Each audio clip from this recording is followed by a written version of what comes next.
Did you know that ranch style homes are becoming increasingly popular? This one comes with a finished basement and a black kitchen. Come with me and get my unfiltered thoughts on this model home as a designer and a mother. Right off the front entrance, we have our office and our secondary bedrooms. I do really like that this office has French doors and is the liaison between the front entrance and the secondary bedrooms. Not a huge fan of bedrooms being right by the front entrance, but this feels a little bit better because that office kind of breaks up that space. I always appreciate a walk-in closet. I do wonder if the office would be an issue sharing a wall with this bedroom if you have little kids at home and work from home. But the office never has to be an office. It could be some kind of study or flex space. I love that they got creative in here and put those roller skates on the walls. Model homes can be really fun to walk through if you're looking inspiration for how to decorate your own house. They're also really nice to get an idea of the flow of a floor plan. Similar to some other floor plans we walked through recently, it does feel like they chose the generic package for all the finishes. I do think they do a better job in the kitchen though. I'm really not a fan of the color and layout of those tiles. One thing that's nice about moving into a house that is generic, that you have a completely blank canvas to do whatever you want with. You could add trim to all these walls, beams to the ceiling, wallpaper, paint, so much potential without having to undo what others have done. In addition to the linen closet by the bedrooms, I'm glad they also have a coat closet.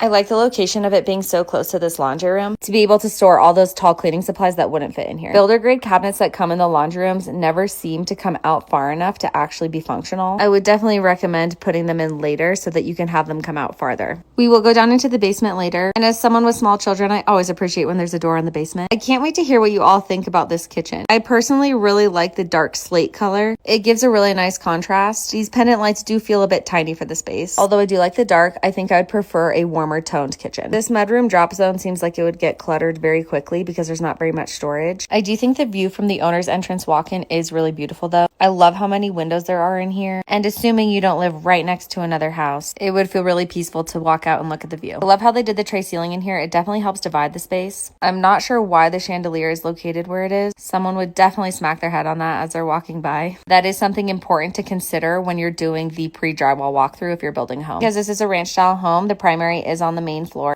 I do like where it's located in this house. It doesn't really feel connected to the living room to me. I don't always love those tiny windows on a wall, especially if you don't know what kind of house your neighbor's gonna have. I wish that vanity had more drawers in it than just the one, but I do like that there's a tub and a glass enclosed shower. What I don't understand is why the shower doesn't have any kind of niche or shelf for shower products, especially in a primary bathroom. I'm guessing that's an upgrade you can purchase through the builder, but for a primary, I always feel like that should be included. The closet seems like a good size, but I know a lot of you will have opinions about it being attached to the bathroom instead of the bedroom. I guess that's just not a concern here in Colorado. All right, we're gonna head downstairs to the basement next. While we're heading there, I'd love to know your thoughts. Tell me what you loved, what you could do without. Is this a floor plan that you would want? I can't wait to hear what you all think, and I will see you next in the basement.